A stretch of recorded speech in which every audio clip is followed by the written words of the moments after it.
CSS स्वस्थ भारत द्वारा diabetes मुक्त भारत अभियान पूरे मध्य प्रदेश में चलाया जा रहा है। आइए आपके अपनों को दिलाएं डायबिटीज और ब्लड प्रेशर से मुक्ति। अधिक जानकारी के लिए संपर्क करें 9993030692 9993030957।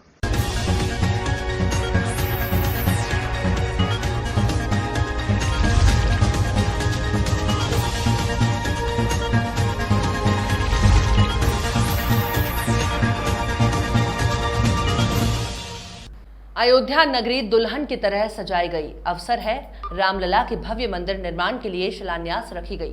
उसी अवसर पर विजय राघवगढ़ विधायक पूर्व मंत्री संजय पाठक के निज निवास कटनी में भी एक भव्य राम भजन कार्यक्रम कर अयोध्या मंदिर निर्माण की प्रसन्नता जाहिर की गई।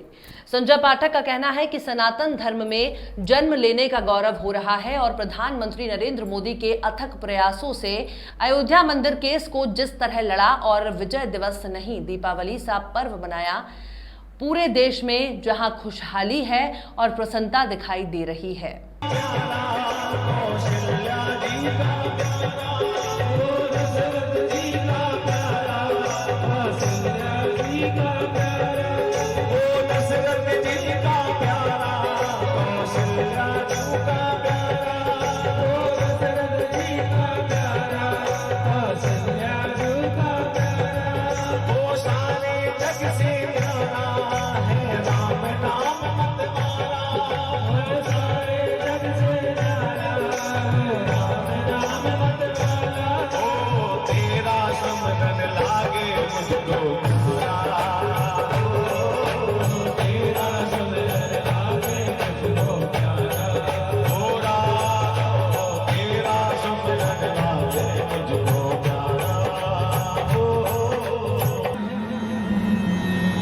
नए युग का निर्माण राम में तो था, अब और भी स्थायित्व प्राप्त करके राम में होने चला है।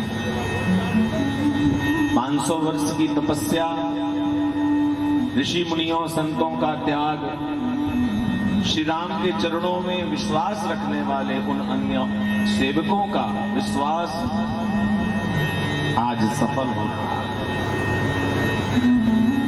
संघर्ष हुआ तो उसका प्रतिफल आया, और जब आज प्रतिफल आ रहा है तो घर घर में उत्सव होना चाहिए, क्योंकि आज राम का भारत मिला है।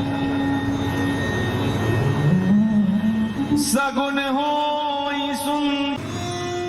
आज सनातन धर्म में जन्म लेने के पश्चात हमारे जीवन काल का, या ये कह लें कि हमारी 8-10 पीढ़ियों का सबसे बड़ा दिन है, सबसे बड़ी दिवाली है। जीवन में बहुत सी दिवालियाँ मनाएं, लेकिन मैं समझता हूँ कि आज जो है ये सच्ची दिवाली, क्योंकि अपने जीवन काल में हम भगवान श्री राम के जन्म स्थान पर उनका आज भूमि पूजन अपनी आंखों से देख रहे हैं। बड़ा ही सौभाग्य का दिन है। मानव जात में जन्म लेने का आज सबसे बड़ा सौभाग्यशाली दिन है। आज जीवन सार्थक हुआ। मैं भारत के प्रधानमंत्री आदरणीय नरेंद्र मोदी जी, जिनके नेतृत्व में पूरा केस, जिनकी देखरेख में पूरा केस लड़ा गया, और आदरणीय सुप्रीम कोर्ट ने भगवान श्री राम के पक्ष में फैसला दिया, और आज श्री राम मंदिर के भव्य निर्माण का, दिव्य मंदिर का आज भूमि पूजन होने जा रहा है। सभी को बहुत बहुत शुभकामनाएं, बधाई देता हूँ। जय श्री राम। विगत 10 दिनों से कटनी जिला लॉकडाउन के बाद आज बाजार खुला, जिसमें सभी दुकानें खुल गईं और सड़कों पर रौनक लौट आई। चहल पहल दिखाई दी, लेकिन इस चहल पहल से बाजार के हालत नहीं सुधरे। दुकानदार बहुत खुशी से दुकानों के ताले खोल अपनी दुकानों को सजाकर बैठे नजर आए, लेकिन दोपहर से शाम हुई दुकानदार ग्राहकी और दुकानों में व्यापार जैसा माहौल नजर नहीं आया। सिर्फ बाजार की भीड़ में लोगों को टहलते देखा गया। वहीं दुकानदारों का कहना है कि इस 10 दिनों के लॉकडाउन में 2 त्योहार निकल गए, जिसका बेताबी से इंतजार दुकानदार करता रहा, जिसके लिए खरीदारी भी कर माल जमा किया। लेकिन लॉकडाउन ने मंदी के दौर में जमा पूंजी लगाकर की खरीदारी और अब बचे हुए माल से दोहरा नुकसान उठाना पड़ रहा है। उस चीज की कुछ वो नहीं है। कैसे भी संकट से उबरने के लिए आप लोग प्लानिंग किया है? अब प्लानिंग क्या है, बस कुछ नहीं कर सकते हैं सर। कोई तैयारी नहीं है, कुछ भी नहीं है। और कैसे तैयारी करें उस चीज की, आप बताइए। अब कैसे, किस तरह से व्यापार चालू किए हैं लॉकडाउन खुलने के बाद? बस आज 13 दिन बाद दुकान खुली है और प्रोटेक्शन वगैरह जो है सब कुछ है नहीं, खाली स्टाफ अपने घर में है, जब तक आए वापस। ग्राहकों का कैसा रुझान मिल रहा है आपको अभी? अभी कुछ नहीं है सर, बाजार में कुछ भी नहीं है। क्या नाम है आपका? कैलाश। चलो हाँ भैया, ये अभी 10 दिनों के लॉकडाउन के बाद अभी व्यापार खुला है, तो कैसा व्यापार पे क्या असर पड़ा है और क्या स्थिति है? व्यापार तो 10 दिन में ही तो खत्म हो गया, बच्चा 10 दिन के बाद व्यापार बचा क्या। लेकिन हाँ, सरकार की अपनी जगह सही है, क्योंकि ये कोरोना वायरस जो फैल रहा है इसके लिए भी कड़ाई बहुत जरूरी है, इसका अपन को भी मानना बहुत जरूरी है, डिस्टेंस रखना भी जरूरी है, मास्क तो कंपलसरी है। तो इसलिए सरकार को सहयोग तो करना पड़ेगा, करना चाहिए। अब मजबूरी है, अपन क्या करें हम। इस लॉकडाउन से शहर में लगभग कितना व्यापार प्रभावित हुआ होगा? शहर का व्यापार भैया 90% व्यापार सफर हो गया इन 10 दिनों का मेन व्यापार का, क्योंकि होली के बाद अभी यही तो था लॉकडाउन के बाद पहला त्योहार। अब ये भी खत्म हो गया, तो दशहरा के पहले कोई त्योहार है ही नहीं है, तो व्यापार तो सन्नाटे में चला गया। अब तो भैया इस कोरोना के कारण व्यापार सन्नाटे में चला गया, कोई उम्मीद नहीं। दुकानदार भी खाली बैठे हैं, दुकान में नौकर भी खाली बैठे हैं, लोगों की जेब भी खाली है। अब क्या करें, लोगों के पास पैसा आएगा भी तो कहाँ से आएगा, जब काम ही काज नहीं होगा कहीं तो भैया। आप शहर के वरिष्ठ व्यापारी हैं, तो आपका क्या सुझाव रहेगा? कैसे गाड़ी पटरी पर चले, क्या शासन प्रशासन क्या उपाय अपनाए? कोरोना वायरस को तो कड़ाई के साथ नियम तो मानना पड़ेगा, डिस्टेंस लर्निंग रखना पड़ेगी, मास्क कंपल्सरी करना पड़ेगा।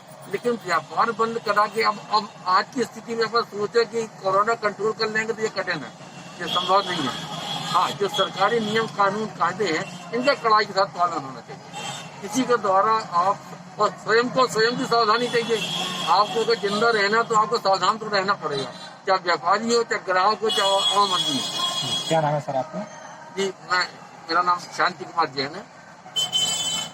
कितने साल से अपन व्यापार कर रहे हैं?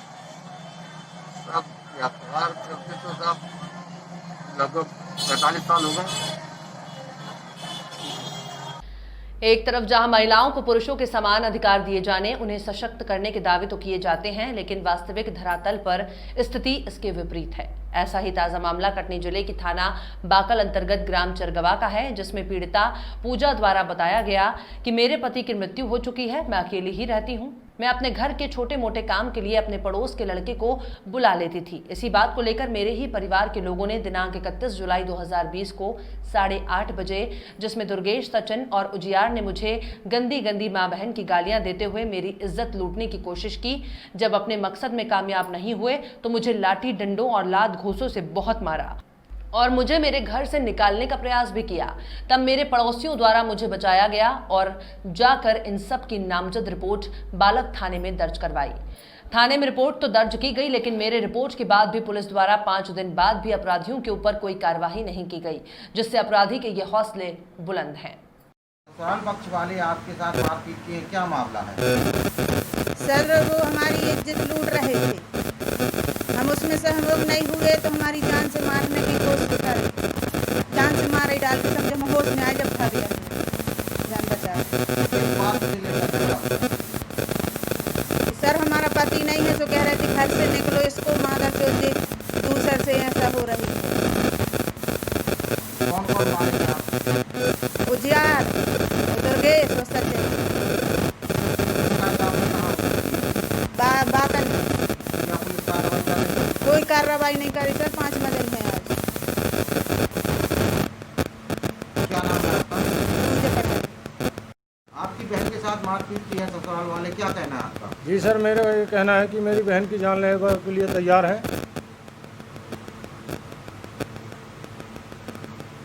भोपाल के शाहजहानाबाद थाने के एएसआई अंसार अहमद की बुधवार को कोरोना संक्रमण से मौत हो गई है। वो मात्र 49 वर्ष के थे। उनका इलाज चिरायू अस्पताल में 24 जुलाई से चल रहा था। श्री अहमद पुलिस विभाग की 25 साल से सेवा कर रहे थे। परिवार में पत्नी नाज और 4 बच्चे हैं, 2 बेटे और 2 बेटियां हैं। परिवार धर्मेश नगर अशोका गार्डन में रहता है। श्री अहमद मूल रूप से अशोकनगर के रहने वाले थे। ड्यूटी के बेहद पाबंद अंसार अहमद 3 महीने से घर में अलग कमरे में रहते थे और ड्यूटी से आने के बाद अपने कमरे को रोजाना धोते थे। परिवार और बच्चों से दूर से मिलते थे, उसी कमरे में खाना खाते और ड्यूटी चले जाते थे। उनका पूरा परिवार सदमे में है। उनकी मृत्यु से उनके परिचितों, मित्रों और पुलिस विभाग के लोगों को भारी दुख पहुंचा है। आज 5 जुलाई को भोपाल के ही जदा कब्रिस्तान में पुलिस विभाग द्वारा उन्हें गार्ड ऑफ ऑनर दिया गया और उन्हें मुस्लिम रीति रिवाज से पूरे सम्मान के साथ दफनाया गया। कब्रिस्तान में पुलिस विभाग से डीआईजी इरशाद वली, जहांगीराबाद सीएसपी अलीम खान, शाहजहानाबाद टीआई जहीर खान, अनेकों पुलिस अधिकारियों और कर्मचारियों ने शोक व्यक्त करते हुए श्रद्धांजलि दी।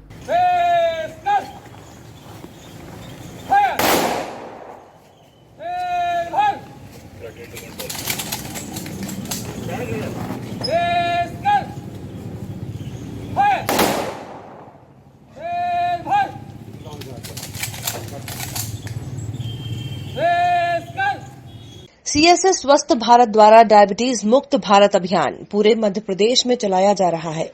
आइए आपके अपनों को दिलाएं डायबिटीज और ब्लड प्रेशर से मुक्ति। अधिक जानकारी के लिए संपर्क करें 9993030692 9993030957।